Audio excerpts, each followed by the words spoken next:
My name's Anne Di Grazia. I'm a reporter, TV reporter and journalist, and recently a documentary filmmaker.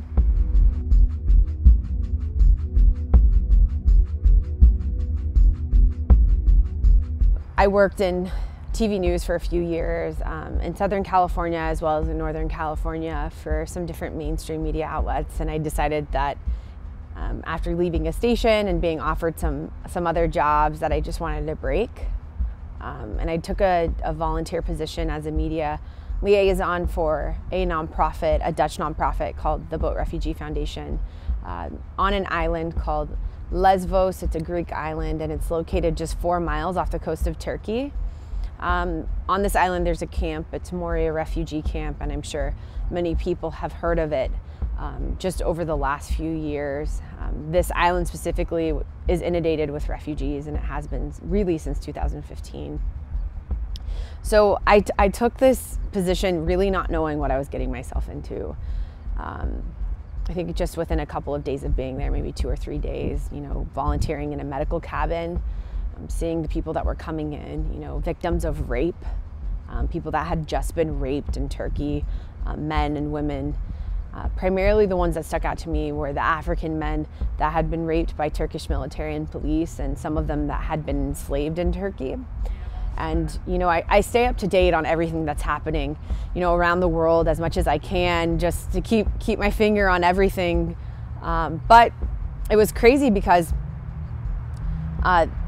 I had never heard about that, and it bothered me. So that night I had called my friend and I said, hey, notice, we work together as a reporter-photographer duo. It's like, would you be willing to come out to Greece, if I paid for your stay and everything while you're there, and we rent some 4K cameras and we shoot an undercover documentary to expose the inhumanity that's surrounding the refugee crisis and the things that are going on here? And he said, absolutely. So I had, I committed to serving for 2 months for this NGO, and once that time was up, another journalist, a Dutch journalist who was also working with me, she had been there for 5 months, and so we together, she decided to come on our team with Notice and I, and we shot this undercover documentary for 2 weeks.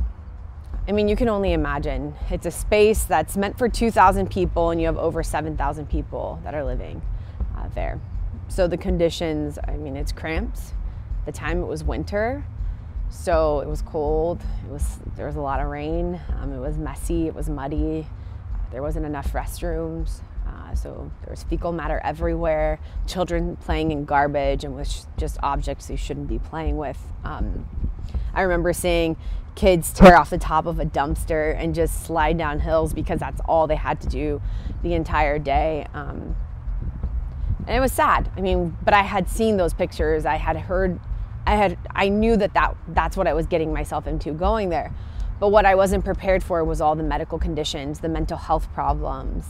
We had so many people that were coming into the medical cabin every single day with just, I mean, a lot of automutilation.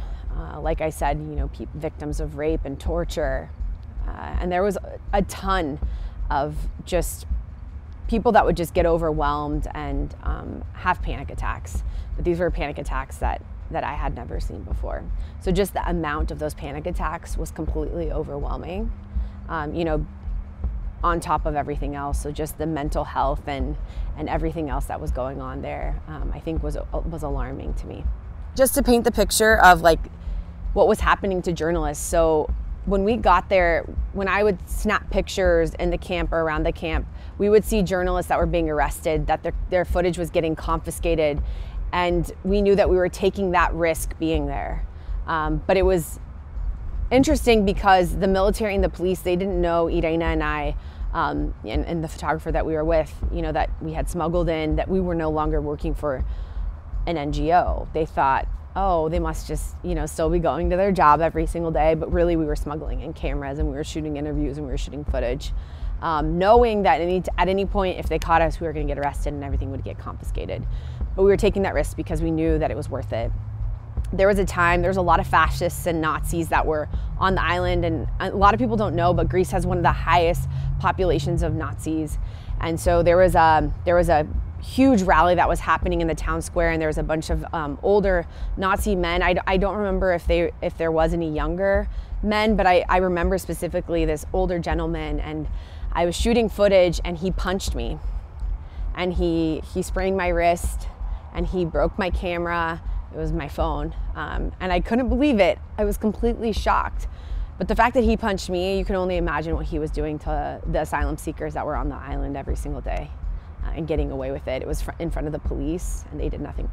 You know, you have people from all over the world that were there. You know, primarily when we were there was a lot of Syrian refugees, Iraqis, Afghanis, and then you had people from different African countries that were also large groups, like Cameroon, which is going through a terrible civil war right now as we speak. Congo, which we know what's happening in Congo right now with Ebola. So just all these different people groups all crammed in a small place. So you had the world just right there, and most of them are fleeing from war, terror, they're political asylees, they're fleeing torture. You know, the LGBTQ populations in all those countries I just you know, mentioned, none of them are welcome there. So you had a lot of LGBTQ people that were trying to find some sort of safe space. And it was unfortunate because the camp wasn't one of them. We have a transgender woman from Syria in the documentary, and knowing that she was raped in the camp, helping her in the medical clinic. And this is a story that she shares. So I'm not sharing, you know, just her personal information. She shares it in the documentary, but she was raped in the camp. And she was forced to sleep next to the man that raped her for 4.5 months before they relocated her. She didn't shower for months because every time she'd go to the shower, she would get molested. And it was terrible to think that she's just one of so many. Well, we wanted a way to be able to spread awareness and raise money for the documentary at the same time. So this is the way that we did it. We put out an artist call, and we asked artists from all over the world to donate artwork centered around the refugee crisis, and that's what we have. People were really generous and donated beautiful artwork, and it's on a rolling bid basis. We're almost done with the show. The show will be up here at Sand State for another week, and then we'll have a final kickoff show, and that will be it. So the art will be sold to the highest bidder, but the 27 pieces from Hamid Sultani, I think this is really important for people to know, that money will go to Hamid. He's an orphan in the camp. He is 16 years old, and it's important for him to be able to get his art out and for people to see it, but also to have some sort of financial support. So when the photographer came, it was actually that night we drove him by Moria, and there was a riot. There was smoke, flames. You can only imagine what that camp looks like when just a little bit of fire happens. It spreads. And people were really upset. I can't remember, I think it was, I don't remember exactly what groups were fighting, but you can only imagine, you know, being in such cramped quarters, just a small thing like running out of food, and the food line can start a fight. These people are hungry, and they're tired, and they're drained, just mentally, physically, spiritually. So some kind of fight broke out. There was a riot, and we saw a large group of people running on the road. And there was an abandoned building about 5 miles away from the camp. We saw 3 little boys running into this abandoned building, and we said, hey, like, what's going on? What's happening? And this young man turned around, and he spoke broken English. And it was shocking because he was so young, and many people didn't speak English in the camp, especially the Afghani people. And he was from Afghanistan. He's a Zara. And he turned around and he told us, like, yeah, there's some kind of fight, and we just want to get away from it. We don't want to be involved. So we're going to sleep in this abandoned building tonight. We're like, okay, like, how old are you? You know, you look so young. They all looked about like 13, 14 years old, and they were like, we're 15. I think one was 16. Hamid was 15. Like, yeah, we showed him our camera. We're like, would you mind if we shot video of you? And they didn't want to because there was police across the street. But he and his friend, it was actually his friend first that shared, you know, how he loved making videos, and it was really incredible because then he pulled out a video that Hamid had made, and it was just awesome to see, you know, his artistic capability. Irene had gotten in touch with him. Irina, she got in touch with him when we got home, once we started this art show, and we asked him for just one sketch. Like, would you be willing to donate a sketch to our documentary? We need to raise a lot of money in order to spread the word, and and let people know what's happening inside the walls of Moria and just the inhumanity surrounding the refugee crisis. And he said, sure. And he sent us 27.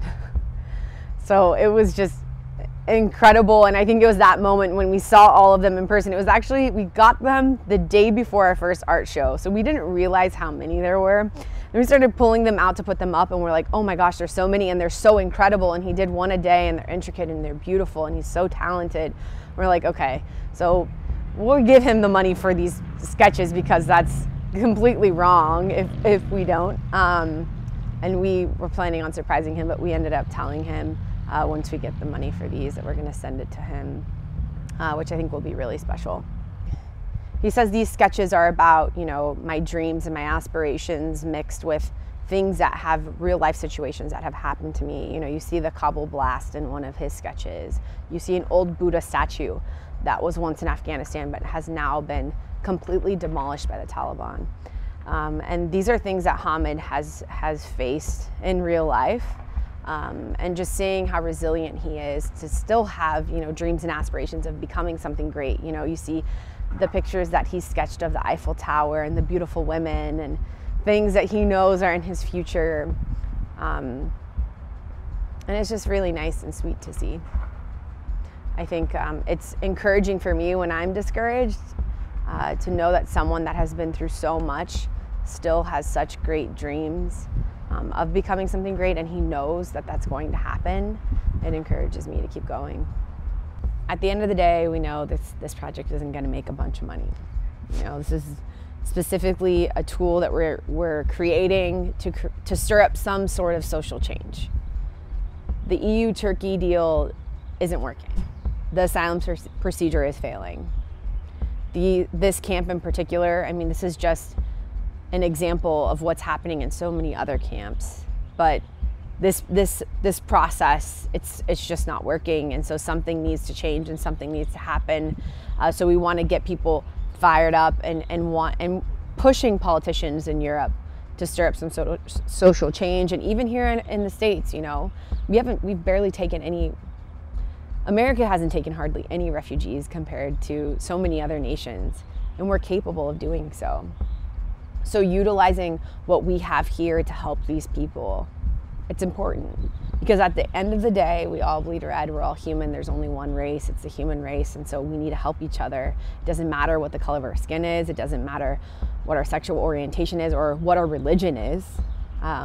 We just gotta help one another, because I think that's what I saw in those people, is it could have been me. Any day, we could be in that situation. Those people that everyone I spoke to, was a nurse or a dentist or a doctor or in their first year of university, had dreams and aspirations of becoming something great. And it's hard to think that they lost it all in a moment's notice and that they're forced to live like that, even worse than animals. Right now, what's happening in America, it's overwhelming. We're hearing about families that are being separated, and that's something that I never actually saw in the camp. Sometimes families were partially accepted, which would often separate the families, but I never saw children being separated from their parents inside Moria. And I thought Moria was, almost as bad as it gets. I know there are places that are worse. I think of Bangladesh and what's happening to refugees there, but to know that in my own country we're separating children from their parents, it's absolutely devastating. And I think as a nation right now, immigration and migration and the way that people are moving, we're all talking about it. So a lot of questions are being brought up, but all in all, I think everyone just wants a safe space to raise their family and to have a good life. There isn't any ill motivation behind it. We just need to remember that we're all humans, and we all deserve a fair shot. Just because you're born somewhere where there's war and terror doesn't mean that you shouldn't be allowed to pursue some sort of happiness and peace and a good life. It's not your fault that you're born somewhere. You didn't choose to be born there.